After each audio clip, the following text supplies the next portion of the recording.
matemática, simples, simples, simples e prática. Olá, é um prazer que você esteja assistindo essa videoaula. Eu me chamo Dimas, sou professor de matemática do canal Matemática Simples e Prática. E agora, nessa pandemia, pelo fato da gente não estar tendo aulas presenciais, eu intensifiquei mais ainda no canal Matemática Simples e Prática a produção de videoaulas para que você tenha uma fonte confiável para aprender. Tudo que eu trago aqui para o canal é com aval de quem tem experiência no ramo de mais de 30 anos como professor de matemática. Então, você pode confiar e juntos nós vamos aprender muito nessa pandemia. Correção das questões de 13 a 17 da primeira avaliação trimestral de matemática do terceiro ano do ensino médio 2021, aula 3. Os temas abordados serão função exponencial, análise de gráficos e potência de 10. 3 temas muito cobrados aí nas provas dos vestibulares e do Enem. Vamos à correção da questão número 13. Luciana tem uma pizzaria que vende 5 sabores de pizza. Em determinada semana, ela vendeu 22 pizzas de alho, 38 pizzas de mussarela, 42 de presunto, 28 de frango e 38 pizzas de calabresa. Ela pretende elaborar um gráfico para fazer uma apresentação das vendas de pizza dessa semana, destacando a média de vendas entre esses sabores. Qual é o gráfico mais adequado para Luciana representar as vendas de pizza dessa semana com a média indicada? Aqui estão os gráficos, olha, qual desses? Lembrando que tem que destacar a média das pizzas vendidas. Então, o que eu vou fazer? Eu vou procurar a média. Como que eu procuro a média? Eu somo tudo, 22 pizzas de alho, 38 pizzas de mussarela, 42 pizzas de presunto, 28 pizzas de frango, delícia, hein? 38 pizzas de calabresa, também muito gostosa, e somo tudo. 2 e 8, 10, e 2, 12, e 8, 20, 8, 28, elevei 2 com 2, 4, e 3, 7, 4, 11, 13 e 3, 16, 168. E aí, para eu achar a média, eu tenho que dividir pela quantidade de pizzas. Olha, aqui tem esse tipo de pizza, 1, 2, 3, 4, 5 tipos de pizza. Então, vou dividir por 5. A média é pegar isso aí e dividir por 5. 3 vezes 5, 15, para 16, 1, desço 8. 3 vezes 5, 15, para 18, 3. Não dá 0 aqui no resto, vírgula no quociente. 30 por 5 dá 6. Então, 33,6 é a média. Qual daqueles gráficos lá que traz a média? Olha, 33,6. Esse aqui está fora porque ele não mostra a média. Esse também, da mesma forma, não mostra a média. Então, a questão está entre esses dois. Esse expressa a média? Aqui não expressa porque a média é 33,6 e aqui está expressando 38. Esse expressa a média certinho, olha, 33,6. Se você conferir todas as quantias lá citadas, 22 pizzas de alho, 38 de mussarela, 42 de presunto, 28 de frango e 38 de calabresa, estão aqui nesse gráfico. E ainda vem a linha determinando a média. Veja que se você tira o topo dessa coluna e joga aqui, preenche. Se você tira esses dois e joga aqui, preenche, e ficam todas da mesma altura. A isso a gente chama de média. Então a alternativa correta é a letra D de Deus. Vamos à correção da questão número 14. O corpo humano tem muitas bactérias. De acordo com os dados divulgados em uma revista, só na pele a quantidade presente de bactérias é em torno de 1 multiplicado por 10 elevado à sétima. Né? Isso aqui dá 10 milhões de bactérias por centímetro quadrado. Ainda de acordo com essa revista, a medida da área de cada mão de um homem adulto é, em média, 150 centímetros quadrados. Com base nessas informações, em notação científica, as 2 mãos de um homem adulto têm, em média, quantas bactérias? Eu vou mostrar para você de uma forma bem clara como resolver uma questão de matemática envolvendo potência de 10. Então, o que é a notação científica? É uma forma diferente de escrever os grandes números ou os pequenos números, né? De uma forma resumida. deixando um único algarismo antes da vírgula, que preenche. Aqui só tem um, que é inteiro, aqui só tem um, aqui só tem um, aqui só tem um. E isso é multiplicado por 10, também todos estão dentro. Então, inicialmente, diz que são 150 centímetros quadrados em cada mão de um homem adulto. Mas pede para que seja representado, com base nessas informações, em notação científica, as duas mãos de um homem adulto. Então, as duas mãos, 300, porque cada mão 150 centímetros, as duas mãos 300, né? Multiplicado por 1 vezes 10 à sétima. 300 vezes 1 continua 300 vezes 10 à sétima.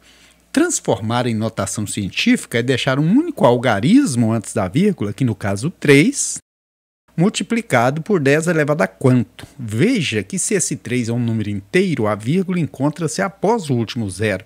Então, para chegar entre o 3 e o 0 aqui, ela desloca 2 casas para a esquerda. 1, 2. Então, esse 7 recebe mais 2 e vira 9. Veja que o 300 diminuiu e virou 3, então o expoente do 10 precisa aumentar para equilibrar. Sendo assim, a alternativa correta é a letra A. A questão número 15 diz o seguinte: uma papelaria comprou uma determinada quantidade de canetas iguais de um fornecedor. A compra custou ao todo R$ 900 e foi efetuada de forma que a quantidade de canetas compradas correspondeu numericamente a 400 vezes o valor unitário dessas canetas. Quanto custou cada uma das canetas nessa compra? Então veja bem, uma determinada quantidade de caneta. Quando a gente não sabe quantas, a gente chama de X. X o quê? X canetas. XC. Custou ao todo R$ 900, então é igual a 900. X canetas, né, um valor X por uma certa quantidade de canetas, mas que totaliza R$ 900. E diz que a quantidade de canetas compradas corresponde numericamente a 400 vezes o valor unitário dessas canetas, ou seja, X é igual a 400C, né? A quantidade de canetas, que quantidade? O X corresponde a 400 vezes o valor unitário dessas canetas. 400 C de caneta. Caneta azul, né? Azul caneta. Caneta azul, caneta azul, está marcada pela letra. Voltando aqui, substituindo o X por 400C, vai dar 400C, que está no lugar do X, porque X vale 400C, vezes esse C azulzinho, é igual a 900. 400C ao quadrado é igual a 900. C ao quadrado é igual a 900 sobre 400, radiciação anula a potenciação, C é igual a 900, tem raiz 30, 400 tem raiz 20. 30 dividido por 20 dá 1,50. Então foram compradas 600 canetas a 1,50 cada uma, totalizando R$ 900. Se cada caneta custar 1,50, você comprando 600, você paga R$ 900. E o X aqui é 600 porque é 400 vezes 1,50, que é o preço unitário de cada caneta, certinho? A alternativa correta, letra C. C de caneta, caneta azul. Nessa videoaula eu vou mostrar para você de uma forma bem clara como resolver uma questão de matemática envolvendo potência de 10. Então vamos que vamos. Um modelo de processador de computador é fabricado de maneira que a distância entre os transistores que ficam em sua parte interna é de 14 nanômetros. Qual é a distância em metros entre esses transistores? Então hoje a tecnologia se especializa cada vez mais, né, num espaço cada vez menor, né? As peças são cada vez menores e você tem processadores aí que fazem um trabalho espetacular e que são pequeníssimos, né? Nanômetro. Para você ter uma ideia, 1 nanômetro é você dividir 1 metro e pegar uma milionésima parte desse metro. Não é mesmo, Zé Joinha? Eu adoro matemática. Eu também adoro matemática, né, Zé Joinha? Muito importante. Esse Zé Joinha eu trouxe lá da apostila do PET, né? A gente está convivendo com as atividades do PET. O Zé Joinha tá lá, eu trouxe ele para cá para fazer um contraponto aqui comigo nessa aula, não é mesmo? Olha, 14 nanômetros, Olha, 1 nanômetro equivale a milionésima parte do metro. Ou seja, você tem aqui uma casa, 2 casas, 3 casas, 4 casas, 5 casas, 6 casas, 7 casas, 8 casas, 9 casas. É como se você dividisse um metro em 1 milhão de partes e pegasse uma. É exatamente isso. Sendo assim, 14 nanômetros equivale a 0,000000014 metros. Transformando isso em potência de 10, veja que todos os expoentes estão negativos. Por quê? Porque são medidas muito pequenas, né? Então, 14 nanômetros é 14 vezes 10 elevado a quanto? Veja bem, se eu tenho aqui o 14 sem a vírgula, implica que essa vírgula está depois do 4. Porque quando um número é inteiro, não tem vírgula, significa que a vírgula está após o último algarismo, né? Então, quantas casas a vírgula se desloca para ir para depois do 4? 1, 2, 3, 4, 5, 6, 7, 8, 9, então elevado a menos 9. Muita gente fala, se for para a direita é isso, se for para a esquerda é aquilo. Eu prefiro guardar o seguinte, se for um número pequeno, menor que 1, você coloca expoente negativo. Se for um número grande, tipo a distância da Terra ao Sol, né, uma unidade astronômica, aí você coloca expoente positivo. Nem precisa ser tão grande, né? Mas toda vez que você tiver um número pequeno, vírus, bactérias, transistores, então expoentes negativos, porque são números muito pequenos. Logo, a alternativa correta é a letra D. D de Deus, que abençoa a mim, que abençoe a você e que nos abençoe a todos.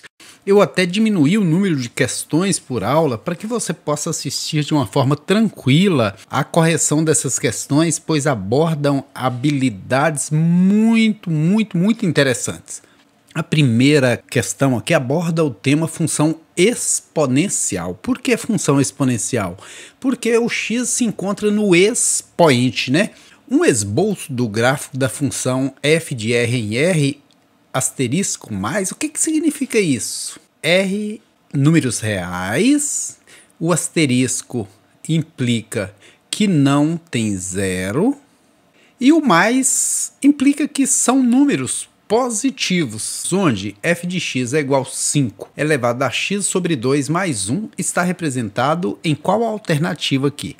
Então, primeiro, veja bem, vamos fazer o teste nesse aqui. Nós temos aqui a função, que é 5 elevado a x sobre 2 mais 1. Nós temos aqui esse ponto onde o x dele é menos 2 e o y dele é 1. Então, nós vamos lá, substituímos isso na função e vamos ver se dá certo.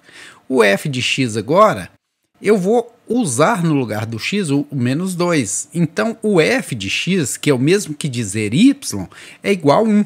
Porque veja aqui que o x é menos 2 e o y do ponto é 1. Por que o y do ponto é 1? Porque está na altura 1 do eixo y. Substituir o f de x por 1, porque f de x ou y é a mesma coisa, é igual a 5 elevado a x sobre 2. O x vale menos 2 sobre 2, mais 1. Então, 1 é igual a 5 elevado a menos 2 dividido por 2 dá menos 1. Menos 1 mais 1 dá quanto? Dá 0. 5 elevado a 0. Isso é verdade absoluta. Por quê? Porque todo número elevado a 0, com exceção dele próprio, é 1. Então, 1 igual a 1, certinho. Agora, vamos testar o outro ponto. O ponto que tem x valendo 0 e y valendo 5. Então, eu vou tirar aqui o f de x, no lugar dele vou colocar o 5. Vou tirar o x, no lugar dele vou colocar o 0, 5 elevado a 0 sobre 2 mais 1. 0 sobre 2 continua nada. Sobra quem? Sobra 1. E 5 elevado a 1 é igual a 5? Com certeza. Então, a alternativa correta é a letra A. Vamos até provar que não são as demais. Olha, se eu analisar essa letra B, vou pegar esse ponto aqui, que o x é 2 e o y é 1, e testar. F de x agora vale 1, porque aqui é x, aqui é y. O y aí de verde é igual a 5 elevado a x, que vale 2 sobre 2, mais 1. 2 sobre 2 é 1, né? Aqui, olha, fica 5 elevado a quanto? 5 elevado ao quadrado. E quanto que é 5 ao quadrado? É 25. Então é diferente, por isso que não poderia ser a função da alternativa B. E da alternativa C? Primeiro, isso aqui forma uma reta. Se forma uma reta, é função do primeiro grau e não função exponencial. A letra D, pelo mesmo motivo, também não poderia ser. Ela é uma função do primeiro grau e não uma função exponencial. A letra E, vamos fazer uma análise nela. Vamos pegar aqui esse ponto que o x é 1, né? Olha, o eixo x está na altura 1, no rumo do 1, e o eixo y é menos 2. Substituindo o f de x por menos 2 e o x por 1, nós vamos ter menos 2 igual a 5 elevado a quanto? Olha, se você tem um meio mais um inteiro, é um meio mais 2 meios, que dá 3 meios. Mas quanto que é 5 elevado a 3 meios? O único meio que eu tenho de modificar essa forma de expressar esse valor é colocando raiz quadrada de 5 ao cubo. Então, de forma nenhuma seria igual. Até porque de um lado está positivo, do outro está negativo. Então não poderia de forma nenhuma ser a alternativa E. Beleza? Então, confirma sim que a alternativa correta é a letra A. E se você chegou até aqui, é porque você é um aluno ou uma aluna motivada que está a fim de aprender matemática para detonar nas provas dos vestibulares e do Enem. Sendo assim, eu tomo a liberdade de te pedir para que se inscreva aí no canal Matemática Simples e Prática e assim nós possamos compartilhar conhecimento. Você me ajuda a crescer e eu te ajudo a conquistar seus objetivos, que é detonar nas provas do vestibular, do Enem e se dar bem. Fique com Deus, tudo de bom, sucesso aí nos estudos e na vida. Aqui é bom estudar, bem que é bom aprender. E para facilitar, eu vou ajudar você.